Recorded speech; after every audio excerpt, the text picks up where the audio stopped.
بسم اللہ الرحمن الرحیم۔ السلام علیکم۔ مکالمہ کے ساتھ میں ہوں سلمان علی۔ ناظرین، امریکی صدر نے حالیہ دنوں ایک تقریر کی اور وہ اس وقت پوری دنیا بھر میں خصوصاً مسلم ممالک میں پاکستان میں خاص انداز سے دیکھی جا رہی ہے۔ اس کے سیاسی تجزیے ہو رہے ہیں، اس کو سیاسی انداز سے دیکھا جا رہا ہے۔ پاکستان کے آرمی چیف نے بھی جواباً بیان دیا، لیکن ہم اس تقریر کو، اس کے مندرجات کو آج ہم کچھ مختلف پہلوؤں سے دیکھیں گے۔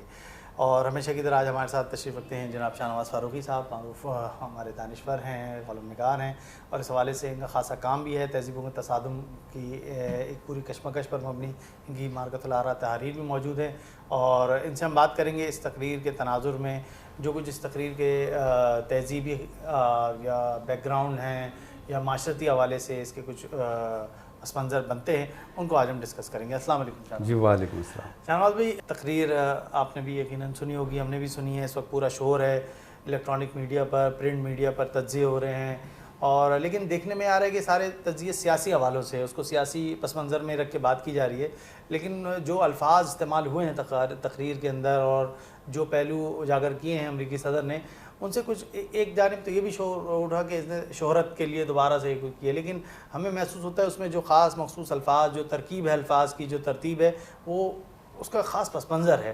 تو ہم چاہیں گے اس کو آپ کچھ ایلیبریٹ کریں اور ناظرین تک اس کی تفہیم ہو۔ اس سلسلے میں پہلی بات تو یہ کہوں گا کہ ایک زمانہ تھا کہ مسلم دنیا جو تھی وہ علم اور شعور اور آگہی کی دنیا تھی، لیکن اب گزشتہ 100-150 سال سے ہماری جو مسلم دنیا ہے وہ سلیپ واکرز کی، نیند میں چلنے والوں کی دنیا بن گئی ہے، اور وہ چیزوں کو بہت سطحی اور سرسری تناظر میں دیکھتے ہیں اور اسی طرح سے اس کو بیان کرتے ہیں۔ ڈونلڈ ٹرمپ کی تقریر کا معاملہ بھی یہی ہے، بلا شبہ اس کے کچھ سیاسی پہلو ہیں، اس کے کچھ جیو اسٹریٹجک پہلو ہیں، کچھ چیزوں کا تعلق چین کے معاملات سے ہے، کچھ چیزوں کا تعلق پاکستان کے معاملات سے ہے، ہندوستان کو انہوں نے ایک نیا رول تفویض کرنے کی کوشش کی ہے، لیکن جو اس کا سب سے اہم پہلو ہے اور جس پر کہ کہیں بھی بات نہیں ہو رہی ہے، جس پر کہ کوئی بھی توجہ مرکوز نہیں کر رہا ہے، وہ اس کا تہذیبی پہلو ہے۔ اور میں آپ کو یاد دلاؤں گا کہ آپ ذرا تقریر غور سے پڑھیں تو اس میں ٹرمپ صاحب نے ایک مقام پر یہ فرمایا ہے کہ پاکستان کو چاہیے کہ وہ تہذیب، آرڈر، یعنی ان کے الفاظ میں استعمال کروں، سویلائزیشن، آرڈر اور پیس کا ساتھ دینا چاہیے، یعنی تہذیب اور آرڈر کا یا ترتیب کا یا نظم و ضبط کا اور پیس کا ساتھ دینا چاہیے، امن کا ساتھ دینا چاہیے۔ تو جب وہ تہذیب کی اصطلاح استعمال کرتے ہیں تو اس کا ایک پورا تہذیبی پس منظر ہوتا ہے، اور مغربی دنیا کی، یعنی جو ٹرمپ صاحب کی یہ جو تقریر ہے، آپ چاہیں تو اس کو ہم 1000 سال پرانی صلیبی جنگوں کے زمانے سے انٹرپریٹ کر سکتے ہیں، آپ چاہیں تو کلونیل پیریڈ کے زمانے سے اس کو ہم انٹرپریٹ کر سکتے ہیں، چاہیں تو 9/11 کے بعد کی صورتحال کے بعد سے اس کی ہم تشریح و تعبیر کر سکتے ہیں۔ یعنی مثال کے طور پر میں آپ کو یاد دلاؤں گا کہ سن 1095 میں مسلم دنیا کے میں کوئی اسامہ بن لادن یا کوئی ملا عمر موجود نہیں تھا، کوئی ریڈیکل فورس موجود نہیں تھی، مسلم دنیا اپنی جغرافی کے اندر آرام سے بیٹھی ہوئی تھی، اور اس زمانے میں کسی بھی طرح سے مسلم دنیا نے مغربی معاملات کے اندر کوئی مداخلت نہیں کی، کوئی کارروائی نہیں کی انہوں نے۔ لیکن آپ نے دیکھا کہ 1095 میں جو عیسائی دنیا کی سب سے بڑی شخصیت تھی پوپ تو سب سے بڑی شخصیت ہے، ان کی روحانی شخصیت ہے، ان کی تہذیبی شخصیت ہے سب سے بڑی، تو انہوں نے جو اس زمانے کے پوپ تھے، پوپ اربن دویم، انہوں نے ایک تقریر فرمائی، اور اس تقریر میں جو انہوں نے جو بنیادی بات کہی وہ یہ تھی کہ اسلام معاذ اللہ ایک شیطانی مذہب ہے، اور اسلام کے ماننے والے ایک شیطانی مذہب کے ماننے والے ہیں، اور انہوں نے کہا کہ میرے قلب پر یہ بات القاء کی گئی ہے کہ عیسائی دنیا کا فرض ہے کہ وہ اس شیطانی مذہب کو اور اس کے ماننے والوں کو صفحہ ہستی سے مٹا دے۔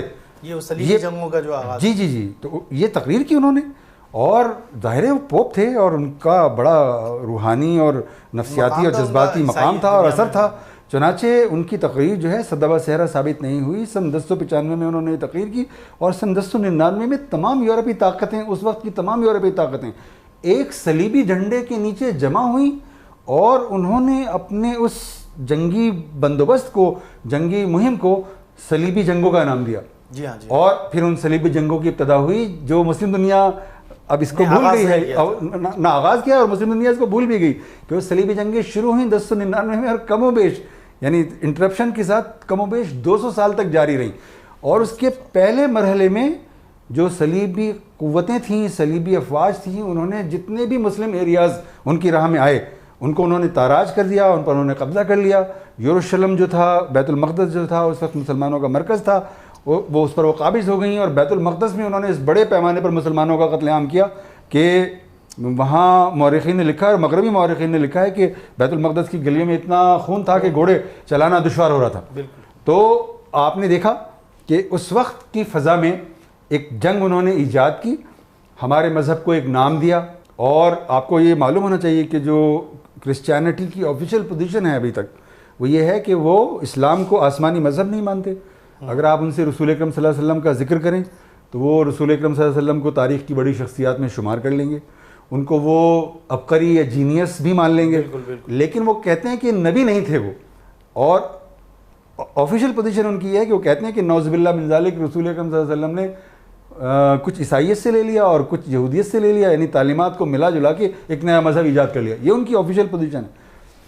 تو آپ اس سے اندازہ کریں کہ کیا ایک پس منظر ہے. نہیں، اس میں آپ نے دیکھا کہ مذہب اس میں کہیں ایٹ ورک ہے اور وہ اپنا مؤثر رول پلے کر رہا ہے. تہذیب کا ان کا ایک تصور ہے، وہ اس میں کہیں نہ کہیں مؤثر کارروائی آپ کو مؤثر ایلیمنٹ کے طور پر نظر آتا ہے. پھر آپ نے دیکھا کہ وہ زمانہ جس کو آپ نوآبادیاتی زمانہ کہتے ہیں، کولونیل پیریڈ، اس سے ذرا پہلے میں پھر آپ کو یاد دلاؤں گا کہ اس وقت بھی کوئی اسامہ بن لادن، کوئی ملا عمر موجود نہیں تھا، کسی مسلم ملک نے کسی بھی یورپی ملک کے اوپر حملہ نہیں کیا تھا، کوئی سازش نہیں کی تھی، کوئی قبضہ نہیں کیا تھا. لیکن تمام یورپی طاقتیں اپنے اپنے جغرافیے سے نکلیں اور انہوں نے پورے عالم اسلام پر تسلط قائم کر لیا. انگریز بر صغیر میں آ گئے، کہیں پرتگالی آ گئے، کہیں فرانسیسی آ گئے، کہیں جرمن آ گئے، کہیں دل اندیزی آ گئے، اور انہوں نے پورے عالم اسلام پر ایک ڈیڑھ ملک کے سوا پورا عالم اسلام انہوں نے اپنے قبضے میں لے لیا. اور انہوں نے صرف عالم اسلام پر سیاسی تسلط قائم نہیں کیا، انہوں نے ہمارے مذہب پر حملہ کیا. انہوں نے رسول اکرم صلی اللہ علیہ وسلم کی سیرت طیبہ پر مستشرقین نے بہت ہی سنگین اعتراضات کیے جن کو دہرانے کا یہاں موقع نہیں ہے. اور انہوں نے رسول اکرم صلی اللہ علیہ وسلم کی سیرت کو مسخ کرنے کی ہر ممکن کوشش کی. انہوں نے ہمارے تمام علوم اور فنون کو جو ہے اسکار رفتہ باور کرایا اور اپنے علوم اور فنون ہم پر مسلط کر دیے. انہوں نے ہم سے ہماری زبانیں چھین لی، انہوں نے ہم سے ہماری تاریخ چھین لی، انہوں نے ہماری تہذیبی اوضاع کو بدل دیا، انہوں نے ہمارے آرٹ کلچر، ہماری زندگی کے ہر شعبے کے اوپر اپنی مہر تصدیق ثبت کرنے کی کوشش کی. اور سب سے بڑا ظلم انہوں نے یہ کیا کہ انہوں نے ہماری یعنی پوری مسلم دنیا کے اندر ایک ایسا طبقہ جس کو آپ کالے انگریزوں کا طبقہ کہتے ہیں، وہ پیدا جو ذہنی اعتبار سے تو یعنی جو مقامی اعتبار سے یعنی ان کی زبان اور بیان اور رہن سہن تو مقامی ہے، لیکن ان کا ذہنی سانچہ، ان کا روحانی تصور، ان کا تہذیبی پس منظر اور تہذیبی ذوق پورا کا پورا مغربی ہے. اور وہ چلے گئے اور اب جو طبقہ ہے اس یعنی کالے انگریزوں کا وہ ہم پر اسی طرح مسلط چلا آ رہا ہے. کبھی وہ جرنیلوں کی شکل میں ہم پر مسلط ہو جاتا ہے، کبھی وہ ڈیموکریٹک فورسز کی صورت میں ہم پر مسلط ہو جاتا ہے. یہی چیز جو انہوں نے ہر اس ملک میں کی، جو کولونیل پیریڈ کی جو واقعات پاکستان میں آئے تو پاکستان میں یہ منظرنامہ بنایا. اسی طریقے سے وہ جہاں دیگر افریقی ممالک میں جہاں گئے وہاں بھی انہوں نے ایسے ہی. جی بالکل، کوئی اس میں جو تھا انہوں نے فرق نہیں کیا. الجزائر کے اندر فرانسیسیوں نے وہی کیا جو انگریزوں نے یہاں کیا، اور یہی کام جرمنس نے جو ہے افریقہ کے علاقوں میں کیا، اٹالین نے اپنے علاقوں میں کیا. جتنے بھی سب ایک ہی ایجنڈے پر نکلے ہوئے تھے. ان کا تناظر ایک تھا، ان کا مذہب ایک تھا، ان کا مذہبی تناظر ایک تھا، ان کا تہذیبی تناظر ایک تھا، ان کا تاریخی تناظر ایک تھا، ان کا سیاسی ایجنڈا ایک تھا، ان کا معاشی ایجنڈا ایک تھا، اور ان کا سماجی ایجنڈا ایک تھا. تمام علوم اور فنون میں کوئی تاریخ نہیں ملتی کہ اسی طریقے سے انہوں نے کسی غیر مسلم ملک پہ اس طرح سے چڑھائی کی ہو یا قبضہ کیا ہو. نہیں، کیوں نہیں. چین ہے، اس کی مثال تو چین ہے، جاپان ہے، اور کئی ممالک ہیں. لیکن ہم تو چونکہ اس وقت عالم اسلام سے بحث کر رہے ہیں اس لیے، ورنہ تو یہ تو ایک گلوبل پکچر ہے. انہوں نے دنیا کے تمام جتنی بھی کمزور قومیں تھیں ان سب پر انہوں نے جو ہے جی کمزور قومیں پر انہوں نے اپنا تسلط قائم کیا. اور میں آپ کو یاد دلاؤں گا کلونیل پیریڈ آپ نے دیکھ لیا، اس سے پہلے آپ نے جو یعنی صلیبی جنگوں کا زمانہ ہے وہ دیکھ لیا. 9/11 کو لے لیجیے. 9/11 ایک بڑا واقعہ ہے، ایک ڈیفائننگ مومنٹ ہے. وہ تو پوری تاریخ کو کہتے ہیں تاریخ میں سے بڑا واقعہ ان کی کوئی وہی نہیں ہے.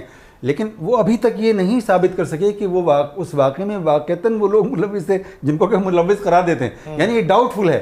اچھا، اور اگر آپ اس کو ہم فرض بھی کر لیں کہ واقعی اس کے اندر اسامہ بن لادن ملوث تھے تو آپ اسامہ بن لادن سے آپ کا کوئی معاملہ اور تعلق ہونا چاہیے نا.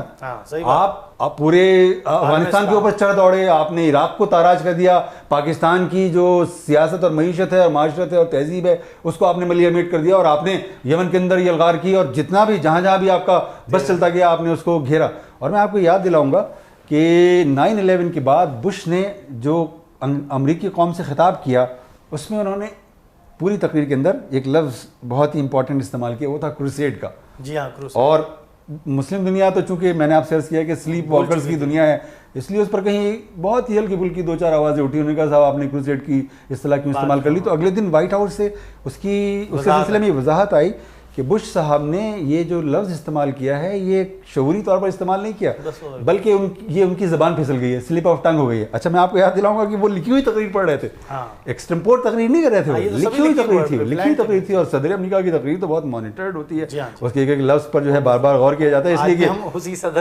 جی جی اس لیے کہ اس کے امپلیکیشنز ہوتے ہیں پوری دنیا کے لیے. اس کے پوپ کا آپ نے بتایا وہ بھی تقریری سے آغاز, جی تقریر سے آغاز, جی جی بالکل. تو یہ انہوں نے کہا, لیکن میں یہ لکھ چکا ہوں کئی دفعہ کہ اسی زمانے میں سیگمنٹ فرائڈ جو مغرب کے بہت ہی ممتاز ماہر نفسیات گزرے ہیں, ان کے کمپلیٹ ورکس میں دیکھ رہا تھا, تو اس میں ایک مضمون سلپ آف ٹنگ پر ہے. اور اس میں فرائڈ نے بنیادی بات یہ کہی ہے کہ جو ہماری گفتگو کرتے کرتے اچانک زبان پھسل جاتی ہے یہ اتفاقی امر نہیں ہوتا, بلکہ اس کا بھی نفسیاتی اور جذباتی پس منظر ہوتا ہے. بالکل. اچھا اگر ہم مان بھی لیں کہ سلپ آف ٹنگ ہو گئی, تو میں آپ کو یاد دلاؤں گا کچھ ایسے واقعات جو رپورٹ تو ہوئے لیکن مسلم دنیا نے ان کو فوکس نہیں کیا, ان کو اہمیت نہیں دی, نہ ان کا تجزیہ کیا, نہ ان پر گفتگو کا حق ادا کیا.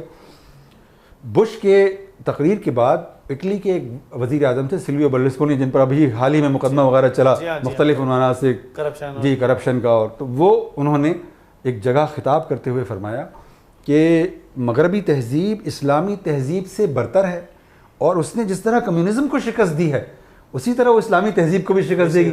اچھا اب اگر کوئی مسلم دنیا کا ترجمان ہوتا تو وہ ان سے پوچھتا ہے کہ بھائی آپ تو کہہ رہے ہیں کہ آپ دہشت گردی کے خلاف جنگ کرنے کے لیے نکلیں, تو اس دہشت گردی کے خلاف جنگ میں تہذیبوں کے موازنے کا کہاں سے سوال پیدا ہوا, اور کیوں آپ یہ کہہ رہے ہیں کہ مغربی تہذیب اسلامی تہذیب سے برتر ہے؟ یہ تو مسئلہ ہی نہیں ہے آپ کا, کیونکہ یہ تو آپ نے ڈکلیئر نہیں کیا. یہ تو کوئی ایسی بات ہے جو کوئی اندر خانے طے ہوئی ہے اور آپ اس کا پالیسی میں اپنے اظہار نہیں کر رہے ہیں, لیکن وہ آپ کے دل میں ہے اور وہ آپ کی زبان پر آ گئی ہے. تو چونکہ ان کا اس کا نوٹس ہی نہیں لیا گیا, بش تو چونکہ بہت امپورٹنٹ آدمی تھے تو اس لیے ان کا نوٹس لیا گیا, لیکن برلسکونی کی بات کا نوٹس نہیں لیا گیا. لیکن اس کے بعد اس سے بھی زیادہ امپورٹنٹ ایک واقعہ ہوا. جارج بش کی گورنمنٹ کے اٹارنی جنرل تھے ایش کرافٹ, انہوں نے واشنگٹن ڈی سی میں ایک کانفرنس سے خطاب کیا, اور انہوں نے کہا کہ عیسائیت کا تصور خدا اسلام کے تصور خدا سے برتر ہے, فائق تر ہے. اور انہوں نے اس کی دلیل یہ دی کہ انہوں نے فرمایا کہ عیسائیت کا خدا ایسا خدا ہے کہ جس نے انسانیت کی نجات کے لیے اپنے بیٹے یعنی نعوذ باللہ حضرت عیسیٰ علیہ السلام کی قربانی دے دی, ان کو پھانسی پر چڑھا دیا, سولی پر چڑھا دیا. آپ کو معلوم ہے نا کرسچینٹی کا عقیدہ ہے کہ حضرت عیسیٰ کو سولی پر آگے عیسائیوں کے سارے گناہ جو ہیں وہ دھل گئے گویا, یہ تصور ان کا. تو انہوں نے کہا کہ عیسائیت کا خدا ایسا خدا ہے جس نے اپنے بیٹے کی قربانی دے دی, اور اسلام کا خدا ایک ایسا خدا ہے جو اپنی عظمت کے اظہار کے لیے مسلمانوں سے جہاد کی صورت میں قربانی طلب کرتا ہے. تو اس سے ثابت ہوتا ہے کہ عیسائیت کا خدا برتر ہے اسلام کے خدا سے. تو ان سے بھی پوچھا جانا چاہیے تھا کہ بھائی یہ آپ دہشت گردی کے خلاف جنگ لڑنے کے لیے نکلے ہوئے ہیں اور آپ فرما رہے ہیں کہ عیسائیت کا تصور خدا جو ہے برتر ہے. یہ تو موضوع ہی نہیں ہے, یہ تو مسئلہ ہی زیر بحث نہیں آنا چاہیے تھا. تو اس سے پتہ چل رہا ہے کہ آپ کا ایجنڈا جو ہے وہ افغانستان نہیں ہے, اسامہ بن لادن ملا عمر نہیں ہے, اسلام ہے. اور یہ تو وقت میں بتایا نا, جی جی اسامہ بن لادن کا چیپٹر بھی کلوز ہی ہو گیا جیسے جیسے انہوں نے. اور پھر اس سے بھی ایک بڑا واقعہ ہوا, اور یہ واقعہ ایسا تھا کہ جس کا میں اس اعتبار سے عینی شاہد تھا کہ وہ پروگرام میں خود دیکھ رہا تھا. بی بی سی ورلڈ کا ایک پروگرام ہے ہارٹ ٹاک, اس میں کسی اہم عالمی شخصیت سے وہ بہت ہی اچھا سا انٹرویو کرنے کی کوشش کرتے ہیں وہ. تو اس میں انٹرویو تھا یورپ میں نیٹو کی فارمر کمانڈر, ایک دم ابھی میرے ذہن سے نام نکل گیا, وہ ان کا انٹرویو تھا. اور وہ صاحب جو تھے ڈیموکریٹک پارٹی کے پریزیڈنشیل کینڈیڈیٹ بھی رہ چکے تھے, وہ ہار گئے تھے اتفاق سے. وہ تو انہوں نے ان سے پوچھا کہ صاحب یہ بتائیے وار آن ٹیرر کے بارے میں آپ کا کیا خیال ہے. وہ کہنے لگے کہ دیکھیے میں آپ سے یہ عرض کروں کہ یہ جو وار آن ٹیرر ہے یہ بیسیکلی اسلام کو ڈیفائن کرنے کی جنگ ہے, اور ڈیفائن ہمیں یہ کرنا ہے کہ آیا اسلام جیسا کہ مسلمان کہتے ہیں ایک پیسفل ریلیجن ہے, یا اسلام ایسا ریلیجن ہے جو اپنے ماننے والوں کو تشدد پر اکساتا ہے, جیسے کہ جس کا سب سے بڑا مظہر اسامہ بن لادن ہے. تو ہمیں یہ طے کرنا ہے ونس فار آل. تو بھائی آپ نے تو یہ ڈکلیئر ہی نہیں کیا ہوا, آپ تو کہہ رہے ہیں کہ دہشت گردوں کے خلاف جنگ لڑنے کے لیے نکلے ہوئے ہیں, اور آپ کا جو کمانڈر ہے اتنا امپورٹنٹ آدمی ہے وہ کہہ رہا ہے کہ ہم تو اسلام کو ڈیفائن کرنے کے لیے نکلے ہوئے ہیں. کتنا بڑا فرق. اور آپ نے دیکھا کہ انہوں نے اسلام کو ڈیفائن کرنے کی ہر ممکن کوشش کی. انہوں نے ہماری نصاب تعلیم پر اعتراض کیا, انہوں نے ہمارے جہاد کے تصور پر اعتراض کیا, انہوں نے ہمارے علوم اور فنون پر اعتراض کیا, انہوں نے ہمارے پولیٹیکل سسٹم پر اعتراض کیا, وہ ہمارے آئین سے اسلامی دفعات نکالنے کے لیے تگ و دو کرتے رہتے ہیں. جی, اور ان کا سرمایہ ہمارے ذرائع ابلاغ کے اندر استعمال ہو رہا ہے, اور ہمارے کلچر کو اور ہماری تہذیب کو بدلنے کی وہ شعوری کوشش کر رہے ہیں. یہ پورا ایک بڑے پلان جی, یہ ایک پورا کانٹیکسٹ ہے, یہ ایک پورا تناظر ہے, ایک تاریخی تناظر ہے, جس سے بدقسمتی یہ ہے کہ مسلمان آگاہ نہیں ہیں. اور جو ڈونلڈ ٹرمپ صاحب ہیں انہوں نے بھی اپنی تقریر کے اندر یہ فرمایا کہ پاکستان کو تہذیب کا ساتھ دینا چاہیے, اس کو آرڈر کا ساتھ دینا چاہیے, اور اس کو امن کا ساتھ دینا چاہیے. اس کا مطلب یہ ہے کہ وہ مہذب ہیں اور پاکستان غیر مہذب ہے. یعنی وہ تو یہ کہتے ہیں نا وائٹ مین کا برڈن ہے, وائٹ مینس برڈن یہ ہے کہ وہ پوری دنیا کو مہذب بنانے کے لیے نکلا ہوا تھا. کولونیل پیریڈ کی بھی وہی جسٹیفیکیشن دیتے ہیں کہ ہم تو بھائی تہذیب غیر مہذب لوگوں کو مہذب بنانے نکلے تھے, ہم نے کیا ظلم کیا, یہ کہتے ہیں وہ. تو پاکستان اگر امریکہ کا ساتھ دے گا تو مہذب ہوگا, ورنہ وہ غیر مہذب ہوگا. اسی طرح آرڈر کا مطلب یہ ہے کہ اگر افغانستان پر امریکہ کا قبضہ ہو گیا ہے, چاہے وہ جائز ہو چاہے وہ ناجائز ہو, تو آپ کو اس آرڈر کو ماننا چاہیے.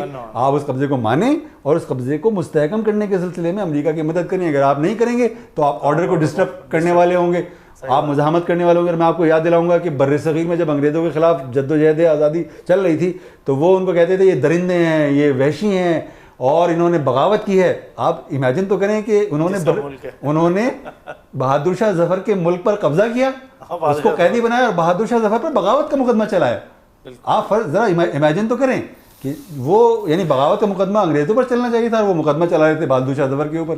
اور جو جنگ آزادی لڑنے والے لوگ تھے ان کو کہہ رہے تھے کہ یہ تو درندے ہیں اور غدار ہیں اور یہ تو بغاوت کرنے والے ہیں اور ان کا سر کاٹ دینا چاہیے, اور انہوں نے توپوں کے دہانوں سے باندھ کر ان کو اڑایا. تو اس وقت بھی یہی صورتحال ہے. اور اگر آپ امن پسند ہونے کا مطلب ہے امریکہ کا ساتھ دیں, آپ اگر آپ امریکہ کا ساتھ نہیں دیں گے تو آپ جنگ پسند ہیں, پھر آپ حقانی نیٹ ورک چلانے والے ہیں, پھر آپ طالبان کو سپورٹ کرنے والے ہیں, پھر آپ جو ہیں گڑبڑ کرنے والے ہیں, اور پھر ہم آپ کو نہیں بخشیں گے, پھر ہم آپ کا معاشی مقاطع بھی کریں گے, پھر ہم آپ پر جنگ بھی مسلط کریں گے. یہ پورا پس منظر, اس کو پس منظر میں رکھے بغیر ہم ڈونلڈ ٹرمپ کی اس اسپیچ کو, اس سے اور اس سے پہلے آنے والی مغربی دنیا کے اہم رہنماؤں کی اسپیچز کو نہیں سمجھ سکتے, اور ہم اپنے حال کو بھی نہیں سمجھ سکتے, اور مستقبل کی بھی ہم پیش گوئی صحیح طرح سے نہیں کر سکتے. اچھا شاہ نواز صاحب, جیسے آپ نے بتایا کہ یہ امریکہ ایک خاص پس منظر کے اندر یہ امریکی صدر کی تقریر تھی, اور اس میں ساتھ رہنے, سویلائزیشن کا ساتھ دینے اور امن کا ساتھ دینے کی بات ہے. تو اسی جنوبی ایشیا میں, اسی افغانستان کے تناظر میں ہم دیکھتے ہیں حالیہ عرصے میں باراک اوباما نے جس طرح فوجیں واپسی بلائیں, ہم نے دیکھا کہ 64 ممالک کی افواج بھی اس طرح سے جیسے جو ان کے دعوے تھے اور جو بھی تھے وہ اب آپ ہمیں بتائیے گا اس پہ کتنا انہوں نے عمل کیا. تو ہمیں تو لگا کہ بات چیپٹر کلوز ہو گیا, لیکن کیا امریکہ اپنی شکست کا یا جو بھی اس کے ساتھ ہوا ہے اس کا کیا کنڈیشن ہے جو آج پھر ایک بار پھر اس تقریر کے ذریعے وہ بتایا آیا کہ امریکہ فتح یاب ہوا ہے تو پھر دوبارہ فوج بھیجنے کا کیا تھا, اور اگر شکست خوردہ ہو چکا ہے, خود ہم دیکھتے رہے ڈونلڈ ٹرمپ اپنی الیکشن کیمپین کے اندر فوج کو واپسی بلانے والا ذکر کرتے رہے ہیں, تو یہ کیا جو ہے دونوں چیزوں میں ہمیں فرق نظر آتا ہے. ڈونلڈ ٹرمپ کی تقریر کئی چیزوں کا مظہر ہے. اس میں سے ایک چیز یہ ہے کہ امریکہ کو اور اس کے اتحادیوں کو افغانستان میں شکست ہو گئی ہے, اور یہ جدید تاریخ کی ایک ایسی بہت ہی بڑی خبر ہے جو کسی اخبار, کسی ریڈیو, کسی ٹیلی ویژن کے اوپر بڑی خبر کے طور پر نہ آئی ہے نہ کہیں ڈسکس ہوئی ہے, ہوتی نہیں ہے. جی انہوں نے, آپ کو یاد ہوگا 16 سال پہلے جب افغانستان پر کسی جواز کے بغیر حملہ کیا تھا تو انہوں نے کئی بڑے اہداف اپنے سامنے رکھے تھے اور کہا تھا کہ ہم اہداف کے حصول کے لیے افغانستان میں آ رہے ہیں. مثلاً ایک ہدف تھا طالبان کا خاتمہ, یہ ہدف وہ حاصل نہیں کر سکے. طالبان 16 سال کے بعد بھی افغانستان کے 50% پر قابض ہیں, اور یہ بات ہم نہیں کہہ رہے, امریکنز خود کہہ رہے ہیں کہ 50%. تو پتہ چلا کہ پہلا ہدف وہ حاصل نہیں کر سکے. دوسرا ہدف ان کا یہ تھا کہ وہاں پر وہ ایک ایسی حکومت قائم کرنے میں کامیاب ہو جائیں جو اسٹیبل کہی جا سکے, ریپرزنٹیٹیو کہی جا سکے. لیکن آپ کو پتہ ہے کہ وہاں پر جو کرزئی کی گورنمنٹ تھی وہ بھی اسٹیبل نہیں تھی, نہ وہ اشرف غنی کی. کابل تک محدود ہوتی ہے. جی کابل تک محدود ہے, اور اگر کابل تک بھی اس لیے محدود ہے کہ امریکنز موجود ہیں وہاں بہت بڑی طاقت کے ساتھ. اگر امریکی کل وڈرا کر جاتے ہیں تو حامد کرزئی کی گورنمنٹ بھی ایک دن میں گر جاتی اور اشرف غنی کی گورنمنٹ بھی ایک دن کے اندر گر جاتی. تو اس سے پتہ چلا کہ وہ وائبل گورنمنٹ بھی نہیں بنا سکے, اسٹیبل گورنمنٹ بھی وہ افغانستان کو نہیں دے سکے, مستحکم حکومت نہیں دے سکے. تیسری بات انہوں نے یہ کہی تھی کہ وہ افغانستان کے لوگوں کے دلوں اور اذہان کو فتح کریں گے, مسخر کریں گے, فتح کریں گے. یہ بھی وہ نہیں کر سکے. اگر وہ کر چکے ہوتے تو ان کو پاکستان سے بھی شکایات نہ ہوتی اور کسی سے بھی شکایت نہ ہوتی اور وہ مزید سے حکومت کر رہے ہوتے اور جو چاہتے وہاں کرتے. ایک ہدف انہوں نے بتایا تھا کہ وہ ایک بہت ہی فائٹنگ فورس جس کو کہتے ہیں, فوج کی صورت میں اور پولیس کی صورت میں وہ بنائیں گے. لیکن وہ آپ کو معلوم ہے کہ 1.5 لاکھ فوج اور 1.5 لاکھ ہی کے آس پاس انہوں نے پولیس فورس وہاں تخلیق تو کی ہے, اس کو ٹرین بھی کیا ہے, سرمایہ بھی بہت بڑے پیمانے پر انہوں نے انویسٹ کیا ہے, لیکن وہ فائٹنگ فورس نہیں بن سکی ہے. وہ طالبان سے لڑ نہیں پاتی ہے, اس میں جو ہیں بغاوتیں ہوتی رہتی ہیں. وہ اچانک کوئی فوجی نکلتا ہے اور امریکنز کو مار ڈالتا ہے, جو ان کے نیٹو کے الائز ہیں ان کو مار چکا ہے. پولیس کے اندر بھی یہ صورتحال ہوتی رہتی ہے. انفلٹریشن جو ہے وہ خود امریکنز تسلیم کرتے ہیں کہ طالبان کی انفلٹریشن بہت بڑے پیمانے پر موجود ہے. ان کی خبریں جو ہیں وہ لیک ہوتی رہتی ہیں اور ان کے آپریشن کی خبر مل جاتی ہے طالبان کو. تو یہ ہدف بھی وہ حاصل نہیں کر سکے. اور انہوں نے $1000 بلین صرف خرچ کیے ہیں فوجی ڈومین کے اوپر. صرف فوجی ڈومین کے اوپر $1000 بلین کی انویسٹمنٹ ہے. 2500 کے لگ بھگ امریکی فوجی وہاں مارے جا چکے ہیں, 22000 زخمی ہوئے ہیں. اور ان کا جو امیج ہے, جو ان کی عالمی ساکھ ہے کہ وہ ایک ایک ذرے پر نظر رکھے ہوئے ہیں اور ان کے سیٹلائٹ جو ہیں وہ زمین پر چلتی ہوئی چونٹی کو بھی مانیٹر کر سکتے ہیں, اور ان کے پاس میزائل کی طاقت بھی ہے اور ایئر پاور بھی ہے, وہ سارے کی ساری ناکام ہیں. اور اگر میں آپ سے عرض کروں گا کہ اس جنگ میں امریکہ کی ناکامی کا اندازہ اس بات سے کیجیے کہ اگر آپ امریکہ اور طالبان کی عسکری طاقت کا موازنہ کریں تو اس میں 1 لاکھ کی نسبت بھی نہیں ہے. بہت فرق. اگر آپ ان کی معاشی طاقت کا موازنہ کریں اس میں 1 اور 1 کروڑ کی نسبت بھی نہیں ہے. اگر آپ ان کی سیاسی طاقت کا موازنہ کریں اس میں 1 اور 1 ارب کی نسبت بھی نہیں ہے, اس سے بھی زیادہ نسبت ہے ان کی. تو لیکن اس کے باوجود بھی وہ کچھ بھی وہاں حاصل کرنے میں ناکام ہو گئے ہیں, اور یہی سبب ہے کہ وہ اپنی ناکامی کا ملبہ وہ دنیا کو یہ کیسے بتائیں کہ ہمیں وہاں شکست ہو گئی ہے. ویتنام میں آپ کو یاد دلانا چاہتا ہوں کہ ویتنام میں امریکی بہت بری طرح سے پٹے. 58,000 فوجی جو ہیں 56,000 فوجی جو ہیں امریکی وہاں مارے گئے, اور وہ 10 سال میں وہاں کچھ بھی کام ہدف حاصل نہیں کر سکے, اور وہاں سے ان کو بہت ہی شرمندگی کی حالت میں نکلنا پڑا. اور یہ ویتنام ان کی نفسیات پر, اجتماعی نفسیات پر آج تک مسلط ہے. جب بھی وہ کہیں جاتے ہیں تو وہاں پر یہ ڈیبیٹ ہو جاتی ہے کہ ویتنام سنڈروم جو ہے وہ ان کے ذہنوں کے اندر جو ہے زندہ ہو جاتا ہے. تو وہ ویتنام سنڈروم سے ہی اب تک نہیں نکل سکے کہ وہ یہ تسلیم کر کے کہ ان کو شکست ہو گئی, وہ ایک نیا سنڈروم جو ہے افغان سنڈروم جو ہے افغانستان سنڈروم جو ہے تخلیق کریں اور پوری دنیا میں بدنام ہوں اور پوری دنیا میں ان کی بھد اڑے اور لوگ کہیں کہ دیکھیے یہ سپر پاور کا حال ہے. تو اس صورتحال سے بچنے کے لیے بھی انہوں نے ایک نئی اسٹریٹجی بنانے کی کوشش کی ہے. وہ کہہ رہے ہیں کہ جی ہم وہاں پر اپنی فوجوں کی تعداد میں اضافہ کریں گے اور یہ بھی نہیں بتائیں گے کہ کتنے فوجی ہم بڑھائیں گے. لیکن جو وہاں سے مختلف ذرائع سے خبریں آ رہی ہیں اس سے پتہ چل رہا ہے کہ 4-5 ہزار فوجی اور بڑھائیں گے. جی 3,000 کی کوئی کہہ رہا ہے, کوئی 5,000 کہہ رہا ہے. لیکن جو کام 1.5 لاکھ امریکی فوجی نہیں کر سکے اور ان کے 40 سے زیادہ اتحادی نہیں کر سکے, وہ مزید 5,000 فوجیوں کے بڑھانے سے وہ کیا کر سکیں گے. اور مطلب یہ کہ ان کے اس اسٹریٹجی کے کامیاب ہونے کے امکانات بھی بہت زیادہ محدود ہیں, اور یہ بات امریکنز کو اچھی طرح سے معلوم ہے. یہی وجہ ہے کہ وہ ایک بیگیج, ناکامی کا ایک بیگیج انہوں نے تخلیق کیا ہے, اور وہ سارا کا سارا بلیم انہوں نے پاکستان پر ڈال دیا ہے. وہ اپنے یہاں یعنی سیل کر رہے ہیں اپنی جنگ کو خود امریکی عوام میں کہ بھائی ہم ناکام ہوئے ہیں تو یہ ہماری ناکامی تھوڑی ہے, یہ تو پاکستان جو ہے اس کی شرارت ہے کہ وہ جو ہے طالبان کو سپورٹ کر رہا ہے, اور ان کے جو لوگ ہیں وہ پاکستان میں جا کر چھپ جاتے ہیں اور وہاں سے پھر نکل کر آتے ہیں, تازہ دم ہو کر پھر ہم پر حملے کرتے ہیں. یہ وہ سیل کرنے کی کوشش کر رہے ہیں. یعنی وہ بیک وقت دونوں وار کر رہا ہے, اپنے عوام کو پاکستان کے خلاف مزید بھڑکا رہا ہے. جی بالکل. نتیجتاً جو ہے وہ یہاں اپنی وہ سبکی مٹانے کے لیے تو بھی پاکستان پہ ہی. تو پاکستان کی جانب سے جو ریئیکشن آیا اس کو آپ کیسے دیکھتے ہیں؟ جی وہ مایوس کن ہے, سیاسی اعتبار سے بھی اور ہماری عسکری قیادت کی جانب سے. جی وہ مایوس کن ہے, ہر اعتبار سے مایوس کن ہے. اس کا سبب یہ ہے, سب سے اچھا جو ریئیکشن آیا ہے جس کو لوگوں نے اچھا کہا ہے وہ ہے جنرل باجوہ صاحب کا ریئیکشن. انہوں نے ایک بہت ہی بنیادی بات کہی. انہوں نے کہا کہ ہمیں امریکہ کے سرمایہ کی ضرورت نہیں ہے, ہمیں پیسوں کی ضرورت نہیں ہے, بلکہ ہمیں امریکہ کا اعتماد چاہیے. لیکن وہ یہ بات کہتے ہوئے بھول گئے کہ اگر امریکہ ہمارے اوپر اعتماد کرتا تو وہ جو 16 سال سے ڈو مور کی رٹ لگائے ہوئے ہے. ہر 2-3 مہینے کے بعد وہ کہتا ہے کچھ اور کرو, کچھ اور کرو, کچھ اور کرو, یہ بھی کرو, یہ بھی کرو. تو وہ یہ رٹ تو نہ لگائے ہوئے ہوتا. اور آپ کہہ رہے ہیں کہ آپ نے 70,000 انسانوں کا جو ہے 70,000 انسانوں کی قربانی دی ہے, 100 بلین سے زیادہ کا آپ نے اپنا نقصان کیا ہے, اور جو دہشت گردی ہمارے شہروں میں اور ہمارے دیہات کے اندر جو ہے ہوئی ہے, اس سے جو ہماری جو اثرات ہماری نفسیات پر پڑے ہیں, اس سے جو ہماری سیاسی زندگی اور معاشی زندگی اور ہماری دوسری زندگی کے دوسرے شعبے متاثر ہوئے ہیں, وہ ایک الگ کاسٹ ہے. اس کے باوجود بھی ہمارے کنس مطمئن نہیں ہے. تو اگر وہ اب تک ہم پر اعتبار نہیں کر سکے ہیں تو آئندہ بھی وہ کیا اعتبار کریں گے؟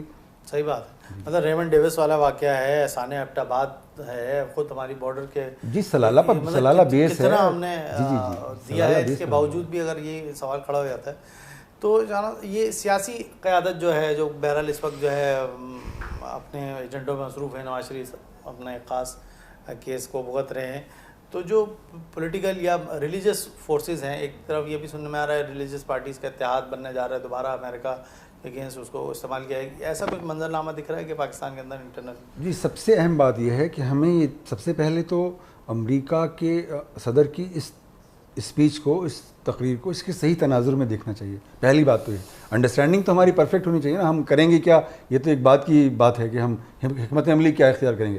ہماری بدقسمتی یہ ہے کہ ہم امریکہ کو کبھی بھی اس کے صحیح تناظر میں نہیں دیکھ سکے ہیں. اور میں آپ کو یاد دلاؤں گا کہ ہم امریکہ سے صرف آج یا کل یا 16 برسوں میں تو مایوس نہیں ہوئے. امریکہ نے ہمارے ساتھ صرف 16 برسوں میں تھوڑی زیادتیاں کی ہیں.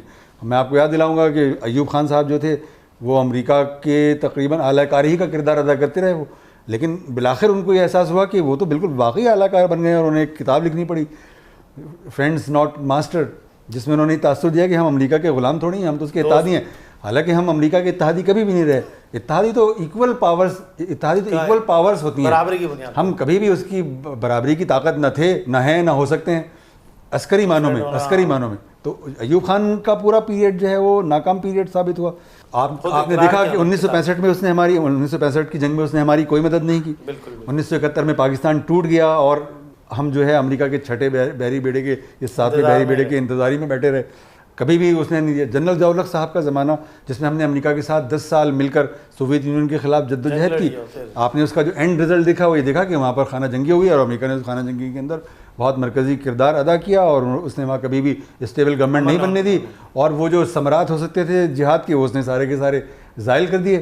اور بالآخر ایک ایسا مرحلہ آیا کہ اس کو لگا کہ جنرل ضیاء الحق صاحب جو ہیں وہ دنیا کو اپنے تناظر میں دیکھ رہے ہیں, وہ ریجن کو بھی اپنے تناظر میں دیکھ رہے ہیں, کشمیر کے بارے میں بھی ان کا اپنا نقطہ نظر ہے. چنانچہ یہ تو ایک بہت ہی مشہور مطلب تھیری ہے کہ یہ تو پتہ نہیں ہمیں کہ ضیاء الحق صاحب کے طیارے میں بم کس نے رکھا اور ان کو کس نے اڑایا, لیکن زیادہ جو اونس ہے اس کی زیادہ ذمہ داری, اس پر زیادہ شک و شبے کا اظہار امریکہ پر ہی کیا گیا ہے. تو پتہ چلا کہ وہ اپنے اتحادی کو بھی انہوں نے نہیں بخشا اور اس کا طیارہ انہوں نے اڑا دیا, یہاں تک کہ اپنا سفیر بھی اس کے اندر مروا دیا.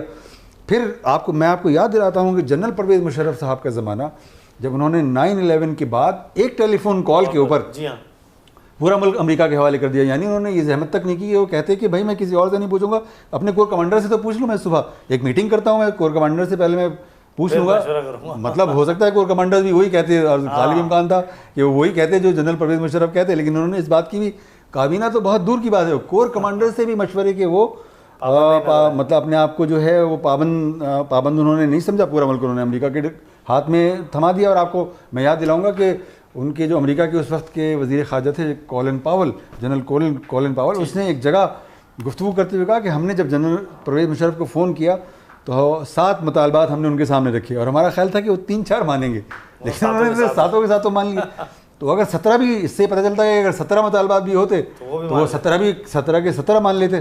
اور جنرل پرویز مشرف نے جب امریکہ کو پورا ملک ڈلیور کر دیا, اپنے اڈے دے دیے, ان کے لیے کرائے کے فوجی کا کردار ادا کرنا قبول کر لیا, انہوں نے اپنی آزادی کو, خود مختاری کو, عزت کو, توقیر کو, اپنی تاریخ کو, تہذیب کو, مذہب کو, سب کو بیچ ڈالا.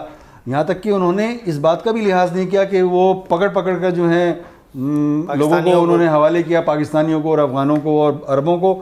یہاں تک کہ انہوں نے ملا ضعیف کو, جو افغانستان کا سفیر تھا, اور سفیر کی جو عزت ہوتی ہے وہ تو پوری تاریخ کے اندر ہوتی رہی ہے, انہوں نے اس کو بھی اٹھا کر امریکہ کے حوالے کر دیا.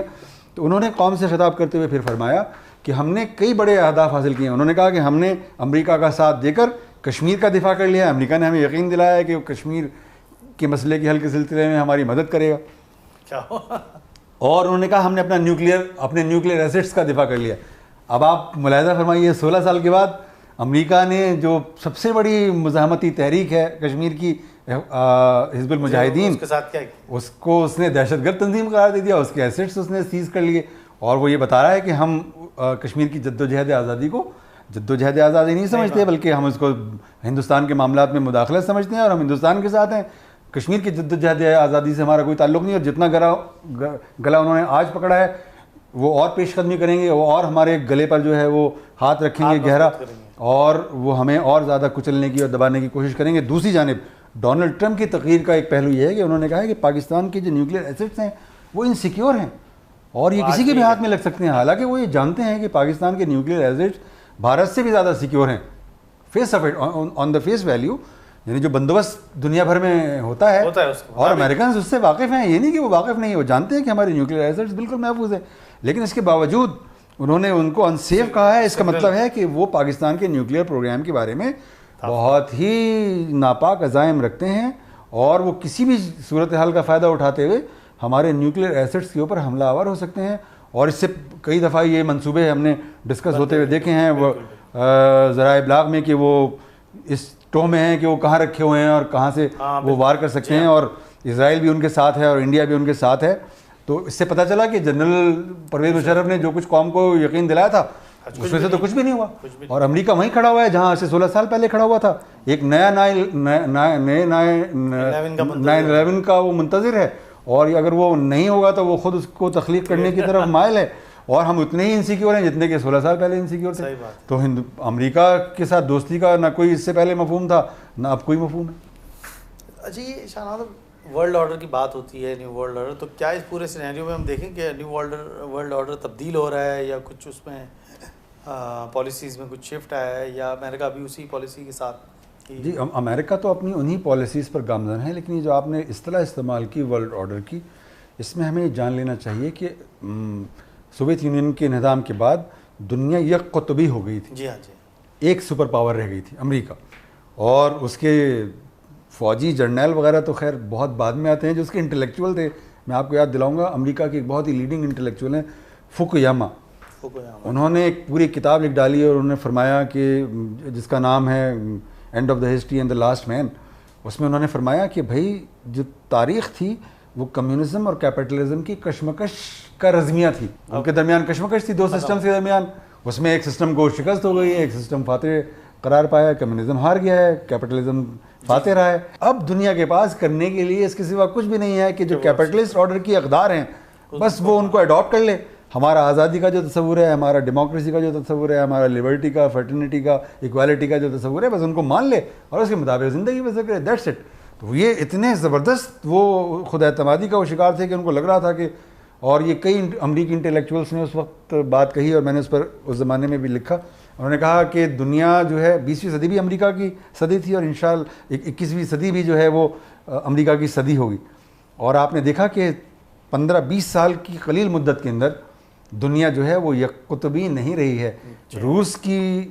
پیوٹن نے روس کی معاشی حالت کو بہتر بنایا اور اس کے نیشنلسٹک آؤٹ لک کو قوی کر کے وہ ایک عالمی طاقت بن کر ابھر آئے, اور دنیا کے مختلف خطوں میں وہ اپنی موجودگی کا احساس دلا رہے ہیں.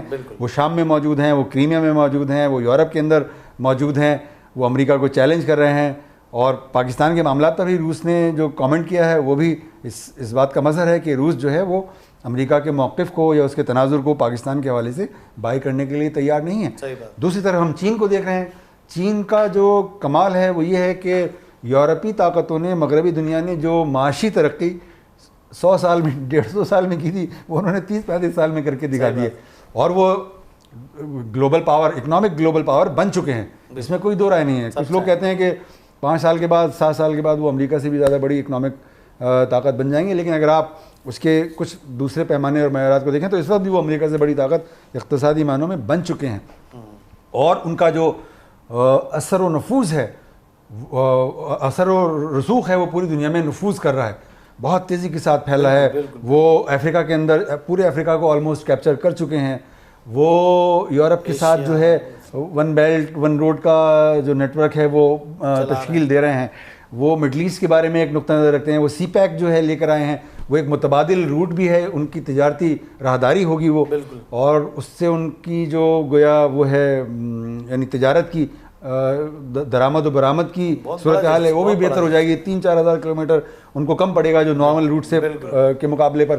تو وہ ایک بہت بڑی اقتصادی طاقت بن چکے ہیں, اور اس ریجن کے اوپر بھی ان کا اثر پڑنا شروع ہو چکا ہے. پاکستان ان کا زیادہ قریبی اتحادی بن کر ابھر چکا ہے, اور یہ بات امریکہ کے لیے اور اس کے اتحادی ہندوستان کے لیے کسی طرح سے بھی قابل قبول نہیں ہے.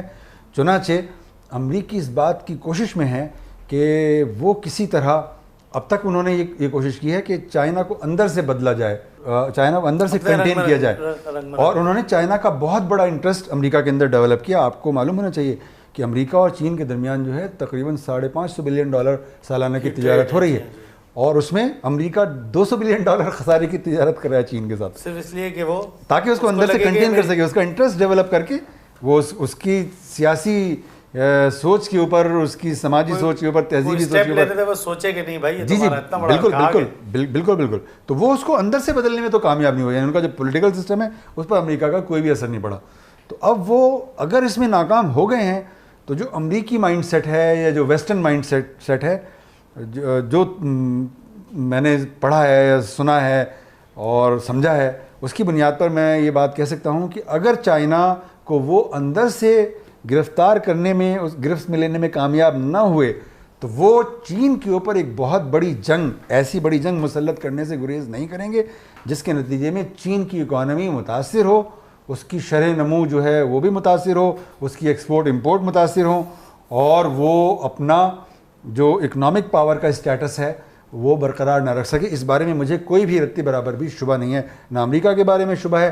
یورپ کتنا امریکہ کے ساتھ جائے گا یہ ابھی ذرا بہت ہی ابتدائی زمانہ ہے کہ ہم اس کو کیلکولیٹ نہیں کر سکتے کہ یورپ کس طرح سے بیہیو کرے گا, لیکن جو امریکہ کی تاریخ ہے وہ تو جارحیت ہی کی تاریخ ہے, پوری جو 200 سال کی امریکہ کی تاریخ ہے وہ جارحیتوں کی تاریخ ہے.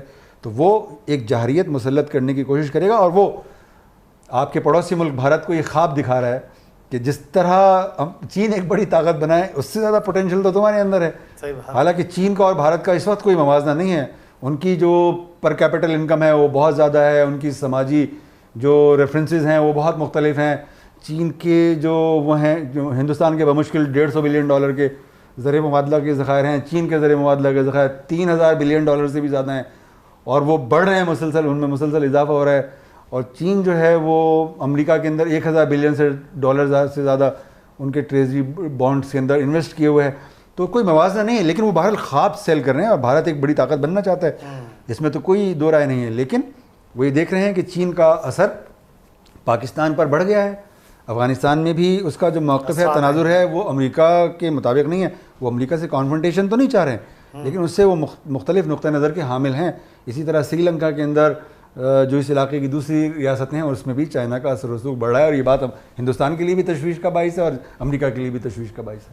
یہ امت مسلمہ کا جیسا آپ نے ذکر کیا ہے, اس پورے سینیریو میں پاکستان کا جو ایک سلیپنگ کنڈیشن کے اندر مبتلا ہے, یہ اس کا کوئی سولوشن, اس کا حل کیا ہے, اس کو کیسے اس طرف لایا جائے؟ یعنی اس کو ایز اے تقریر کوئی 40 منٹ کی سمجھ کے نہ وقت گزار دیں, بلکہ کوئی اس کے لیے عمل کی راہ, کوئی اویکننگ ہو, کوئی سوچ, یعنی اس مکالمے کے ذریعے ہم کچھ ڈیلیور کریں کہ بھائی یہ ہے کرنے کا کام. جی دیکھیے, میں نے آپ سے عرض کیا نا کہ مسلم دنیا کی ایک بڑی پرابلم یہ ہے, ہماری یعنی مسلم دنیا کا گزشتہ 200 سال کی تاریخ کا سب سے اہم سوال یہ ہے کہ مغربی تہذیب کے ساتھ ہمارے تعلق کی نوعیت کیا ہے, اور اس کی 3 آنسرز, 3 جوابات ہمارے پاس ہیں. کچھ لوگ وہ ہیں جو مغرب کو حق مانتے ہیں, اور وہ کہتے ہیں کچھ بھی کرنا نہیں ہے, بس جو مغرب کر رہا ہے وہی آپ بھی کرو, جس کا تقاضا, جو اس کا تقاضا ہے اس کو پورا کرو, اور مغرب کی پیروی کرو گے تو تم بھی ترقی کرو گے, تم بھی آزاد ہو جاؤ گے, اور جو کچھ بھی مغرب کے ساتھ آپ ایسوسیٹ کرتے ہیں وہ سب مغرب کو مل جائے گا. لیکن اس میں مشکل یہ ہے کہ مغرب کے اندر خود اس بارے میں ایک ڈیبیٹ موجود ہے کہ اب مغرب تو خود مر رہا ہے. ان کے بہت بڑے جو مفکرین گزرے ہیں, اسپینگلر ہے, اسپینگلر نے ایک پوری کتاب لکھی ہے زوال مغرب, جو غالباً 1903-4-5 میں چھپی ہے. اچھا, اس وقت جی 1903-4-5 میں انہوں نے کہا مغربی تہذیب تو زوال پذیر ہے. نیچے نے بھی مغربی تہذیب کے بارے میں بہت زیادہ تشویشناک باتیں کہی ہیں. انہوں نے کہا کہ ہم تو بالشتیوں کی قوم بن گئے, کبھی ہم لوگ جو تھے دیو قامت لوگ پیدا کرتے تھے, ہم بالشتی پیدا کریں.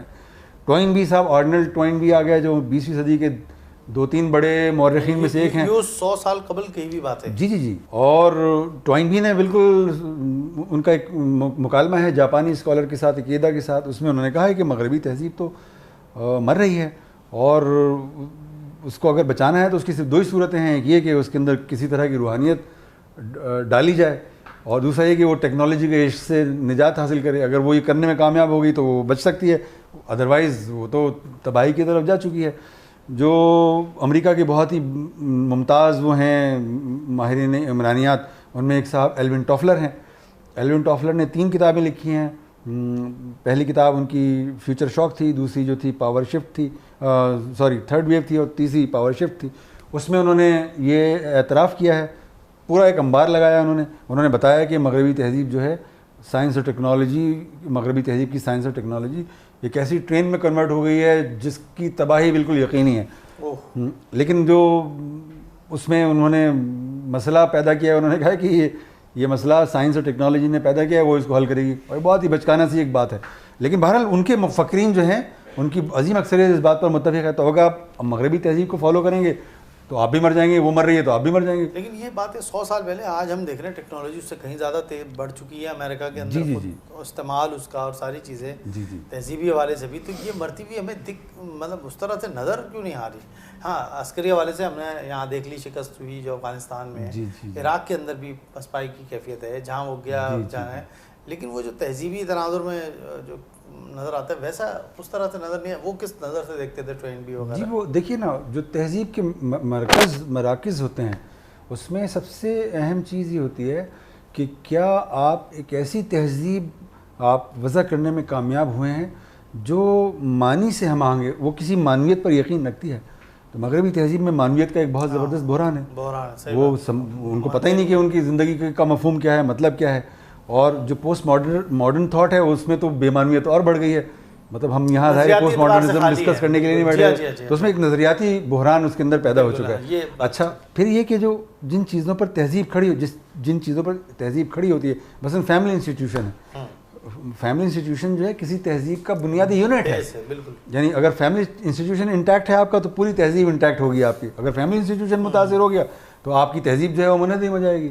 تو وہاں فیملی انسٹیٹیوشن تباہ ہو گیا ہے, برباد ہو گیا ہے. ان کی کوئی اخلاقی قدر نہیں ہے. وہ کسی یعنی ویلیو اورینٹیشن اگر آپ ان کی دیکھیں تو وہ کسی روحانی قدر کے اوپر بلیو نہیں کرتے, کسی مذہب کو وہ نہیں مانتے ہیں, اور ان کی زندگی جو ہے وہ بے سمتی کا شکار ہے. اور اس کو سائنس اور ٹیکنالوجی جو ہے وہ اپنی ایک خاص سمت میں دھکیل رہی ہے, اور اس سائنس اور ٹیکنالوجی کے اوپر ان کی سرمایہ غالب آ چکا ہے.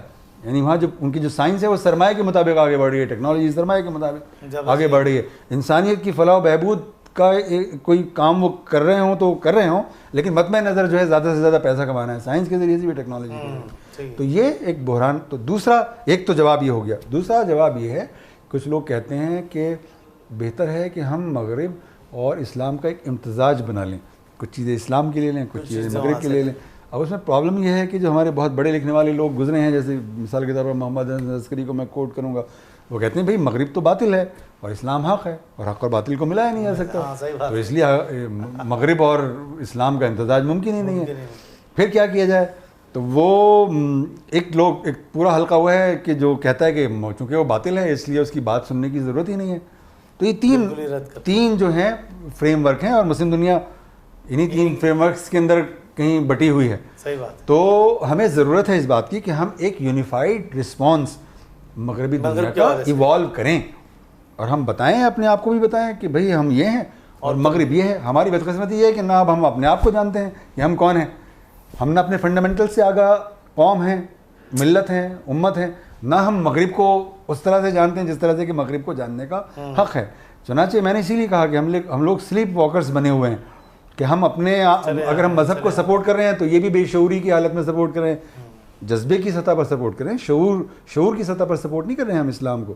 یہ نہیں کہ ہم اسلام کو پورا جانتے ہیں, اسلامی تہذیب کو جانتے ہیں اس لیے ہمیں پسند ہے, وہ جذبہ ہے, اور یہ بھی بڑی امپورٹنٹ ہے. میں اس کی ناقدری نہیں کر رہا, یہ بہت اہم چیز ہے, اس کی جتنی قدر کی جائے کم ہے, لیکن یہ جذبہ ہے اور شعور ہے.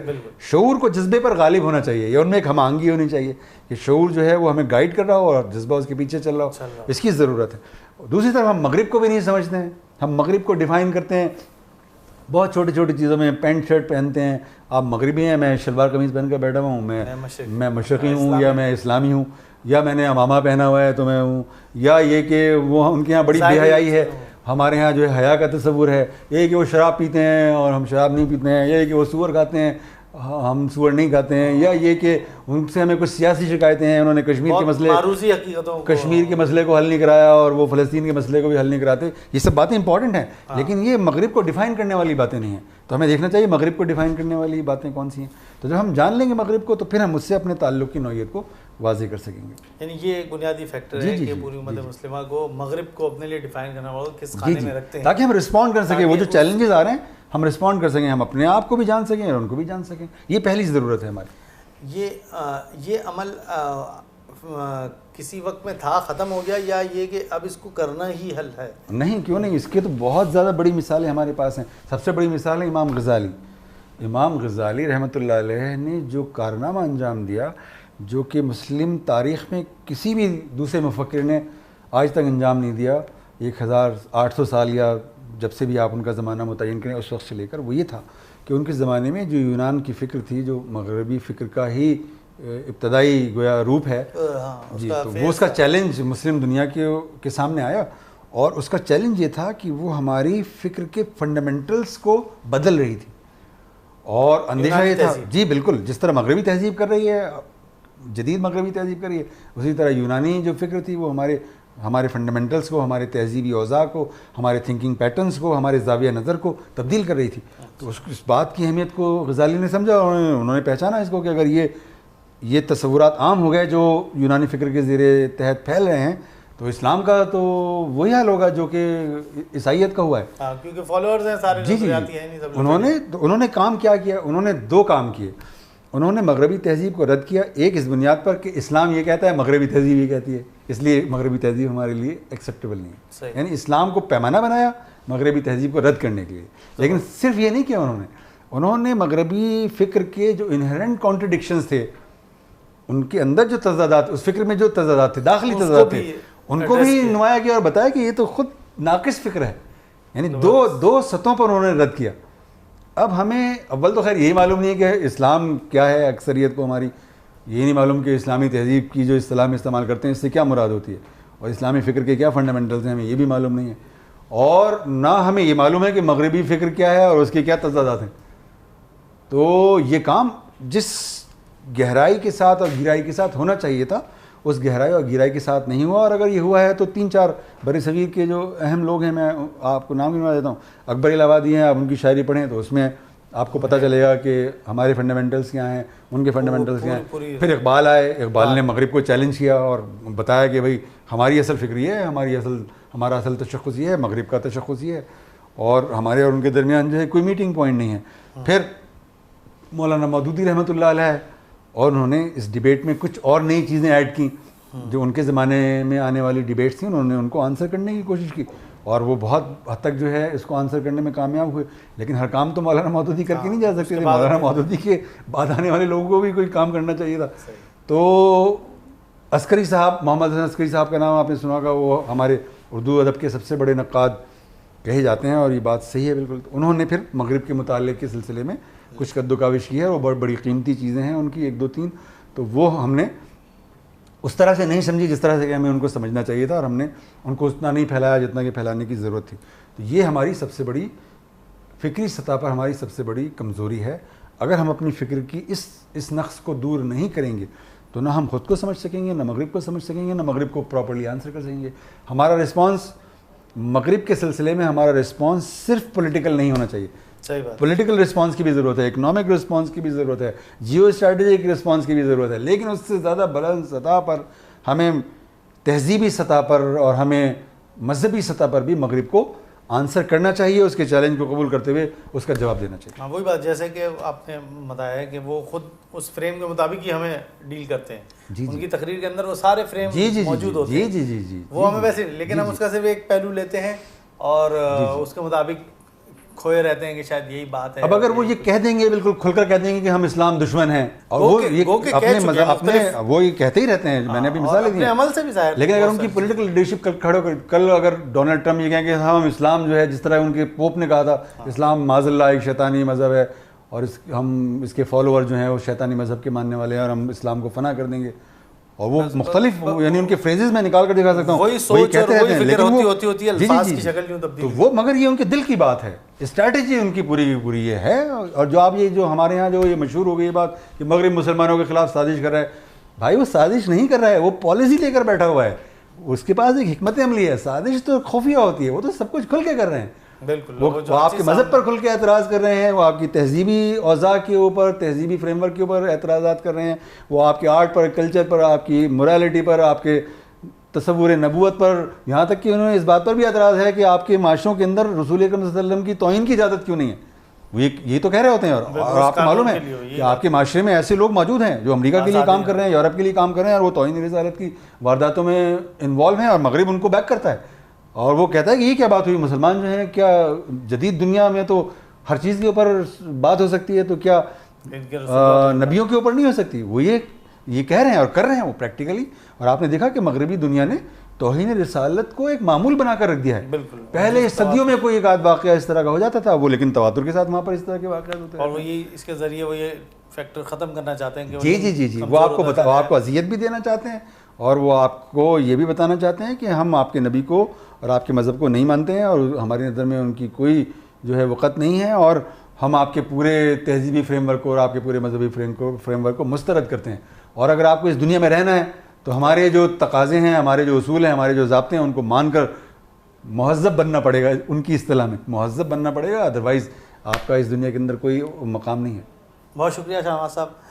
ناظرین, آپ نے یقیناً سیر حاصل گفتگو سنی ہوگی. ہم نے صرف اس تقریر کے ان سیاسی پہلوؤں کو نہیں کور کیا, بلکہ ہم نے اس کے سماجی پس منظر, اس کا مسلمانوں کے ماضی سے تعلق, اور پھر موجودہ اس پوری صورتحال میں کہ جو امت مسلمہ بحیثیت مجموعی جن مسائل کا شکار ہے اور اس کی وجوہات, امریکہ کی پالیسی, سیاسی, عسکری, سماجی, ان سب چیزوں کا ہم نے احاطہ کیا. ساتھ ہی ہم نے اس پہلو کو بھی اجاگر کیا ہے کہ اس مسئلے سے نکلنے کا حل کیا ہے, کہ ہم مغرب کو اس کے صحیح فریم ورک کے مطابق سمجھیں اور اسلام کو بھی اسی کے مطابق سمجھ کے ڈیل کریں. یہ ایک واحد کلید ہے جو کہ ہمیں مسئلے کے حل کی طرف لے کے جائے گی, کہ ہم بھی سر اٹھا کر بحیثیت مسلمان اس معاشرے میں اپنا رول پلے کر سکیں اور مغرب کو اسی کے مطابق ٹیکل کر سکیں جیسا کہ اس کو کرنے کا حق ہے. مکالمہ کا وقت ختم ہوا, اجازت دیجیے.